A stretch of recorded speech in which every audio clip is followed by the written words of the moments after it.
Hi friends, ఎలా ఉన్నారు అందరూ? మేమైతే చాలా బాగున్నాము. ఈరోజైతే నా స్టైల్లో బెండకాయ కర్రీ ఎలా చేద్దామో చూసేద్దాం రండి.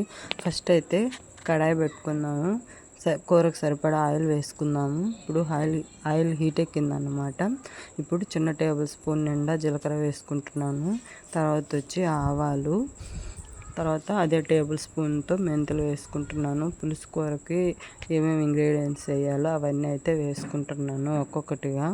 ఫ్రెండ్స్ చూస్తున్నాను, నేనైతే పోపు డబ్బాని మెయింటైన్ చేస్తున్నాను. ఎందుకంటే ఒక్క మూత తీస్తే అన్నీ వేసేసుకుంటే పని అయిపోద్ది. ఒక్కొక్క ఐటెంకి ఒక్కొక్క మూత తీయడం ఇలా నాకు ఇష్టం ఉండదు.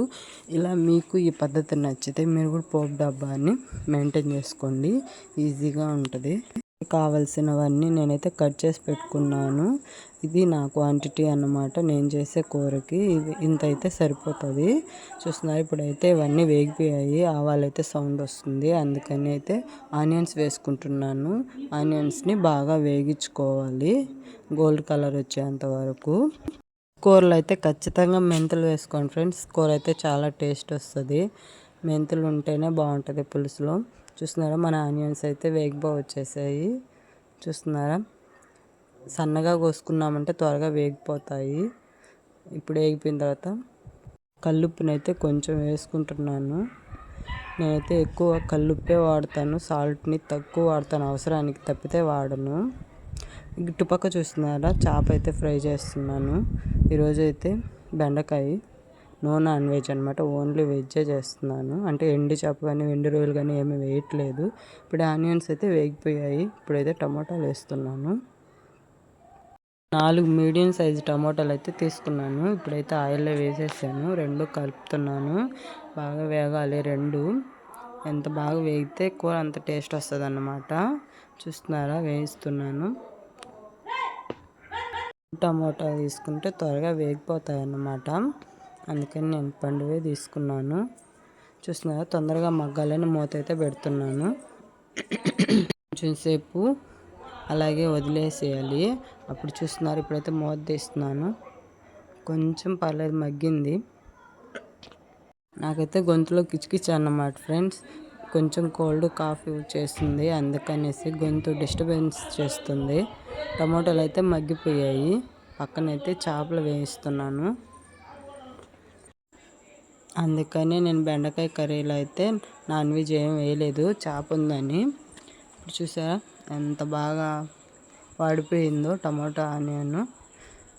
ఇప్పుడైతే మనం నెక్స్ట్ బెండకాయలు వేసుకుందాము, మగ్గిపోయింది కాబట్టి. బెండకాయలు మంచిగా తెచ్చుకున్న వెంటనే చేసుకుంటే బెండకాయ కూర కూడా చాలా బాగుంటుంది ఫ్రెండ్స్. చాలామందికి బెండకాయ కూర అంటే ఇష్టం ఉండదు. ఒకసారి ఫ్రెష్ బెండకాయలతో ట్రై చేయండి. ఇంకా కొంచెంసేపు మగ్గాలి, నేనైతే మూత పెడుతున్నాను. అంటే ఇప్పుడైతే ఇంకా బాగా మగ్గిపోయింది అనమాట. ఈ మాత్రం సరిపోతుంది కూరకి. ఇప్పుడైతే నేను కొంచెం పసుపు వేసుకుంటున్నాను. పసుపు అయితే నేను కొంచెం ఎక్కువ వేస్తాను. పసుపు వేయడం వల్ల మనకు మంచిది కాబట్టి అందుకనేసి పసుపు వేసి బాగా కలుపుకోవాలి. వీడియోస్ అన్నీ మీరైతే చూస్తున్నట్లయితే మీకు ఏం కూర కావాలో ఖచ్చితంగా కామెంట్ బాక్స్లో కామెంట్ చేయండి. నేనైతే ఆ కూరని చేసి మీకు చూపిస్తాను. చూస్తున్నారా, బెండకాయలు అయితే ఎంత ఫ్రెష్గా ఉన్నాయో ఫ్రెండ్స్. ఎలా ఉండాలన్నమాట. ఇప్పుడైతే నేను బెండకాయలు వేసుకుంటున్నాను, అన్నీ వేసుకుంటున్నాను. బెండకాయలు అయితే వేసుకొని బాగా కలుపుకోవాలి. బెండకాయలు అయితే కొంచెం ఎక్కువే తీసుకున్నాను ఫ్రెండ్స్. మా ఇంట్లో వాళ్ళైతే బెండకాయని బాగానే ఇష్టంగా తింటారు, అందుకనేసి. అవి లేత బెండకాయలు అయితే ఇంకా చాలా బాగుంటుంది. బెండకాయలు వేసుకొని ఇప్పుడైతే మనం కలుపుకుందాము అంతా ఒకసారి. అడుగు అంటుతుంది కదా, అందుకనేసి ఫాస్ట్గా కలుపుకుంటే అది పోతుందన్నమాట, అడుగు అంటుంది. ఇప్పుడైతే నెక్స్ట్ కారం వేసుకుంటున్నాను. కారం 2 టేబుల్ స్పూన్ వేసుకుంటున్నాను ఈ స్పూన్తో అయితే. చూస్తున్నారా, మేము ఇంట్లో ఆడిచ్చిన కారం అన్నమాట ఇది. మేము ప్యాకెట్ కారం అసలు వాడము ఎప్పుడు కానీ. కారం ఎంత బాగుంటుంది కూర అంత బాగుంటుంది. కారం కూడా మెయిన్ అన్నమాట. ఇప్పుడు కారం వేసుకుంటున్నాం కదా, కారం కంటే కొంచెం తక్కువ క్వాంటిటీతో ధనియా పొడి వేసుకుంటున్నాను. కారంకి ఈక్వల్కి ఎప్పుడు ధనియా పొడి వేయకూడదు, తగ్గించే వేసుకోవాలి. కారం 2 స్పూన్లు వేసుకున్నాను కదా. ధనియా పొడి వచ్చి 1 స్పూన్ వేసుకున్నాను, సరిపోతుంది. ధనియా పొడి ఎక్కువైతే తీయగా ఉంటుంది కూర, అందుకనేసి ఇవి 2 బాగా కారం వాసన పోయేంత వరకు వేయించుకున్నాను. ఇప్పుడైతే పక్కన చింతపండు నానబెట్టి పెట్టుకున్నాను కూరకు సరిపడా, అదైతే కలుపుకుందాం. ఇప్పుడు చింతపండు వాటర్ వేయాలి కదా, అందుకని పులుసు కోసం ఇప్పుడైతే బాగా కలుపుకున్నాను. ఇంకా బెండకాయల్లో వేసేసాను అన్నమాట చింతపండు వాటర్ అయితే. ఇప్పుడు ఫ్రెష్గా ఉన్న కొత్తిమీర అయితే వేస్తున్నాను.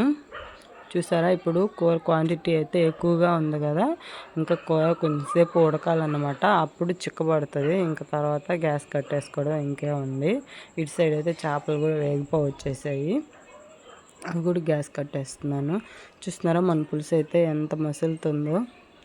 పట్టుకొని ప్లేట్ తీద్దామంటే చేయి అయితే కాలిపోతుంది, తీయలేకపోయాను, అంత వేడిగా ఉందన్నమాట.